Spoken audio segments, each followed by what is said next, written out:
Different teams for the other 2, or at least with a split in the middle for Phil. How about 21 consecutive playoff appearances? Smitty, I mean, you were part of that culture. I mean, there's been like 540 players, it seems like, who have been. Can you explain to me how we're sitting there with this team, no Kawhi, everything they've went through this season, and they're still sitting where they are in a good spot? Well, first of all, he's going to coach his players up.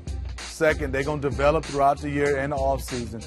And third, he's going to play the style that suits his players. A lot of coaches stay locked in on what they do. Pop's going to figure out what's best for the team and go for it. And then he's done a nice job of getting LaMarcus Aldridge back into LaMarcus Aldridge mode. And I think that was because Kawhi wasn't there. They fed him and they played off of him. And Manu, can we explain this? I can't explain it. Other than that, I played with Manu when he was a rookie, and he's still playing. He takes care of himself so well, and he understands how to play. He's lost a lot of weight, which I think has helped him. And he's put in a lot of work to be able to play at this level. And he's finishing games for the Spurs. And I'm not talking about just being on the floor.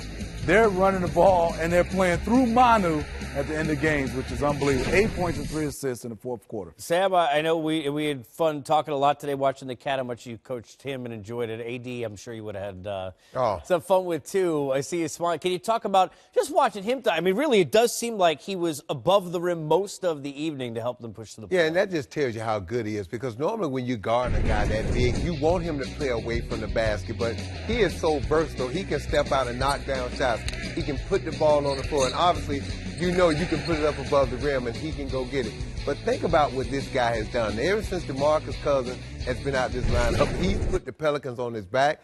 They're a playoff team, and he's got to be excited for what he's done down the stretch. Because, Smitty, we talk about it all the time. There's a lot of good, great players in the league, but you come playoff time and come down the stretch, that's when you need them great players to step up, and he's done that. It's very, very tight now, so positioning, I can't really tell you matchups. Take the 2 teams we just talked about. Who's the easier team to face right now?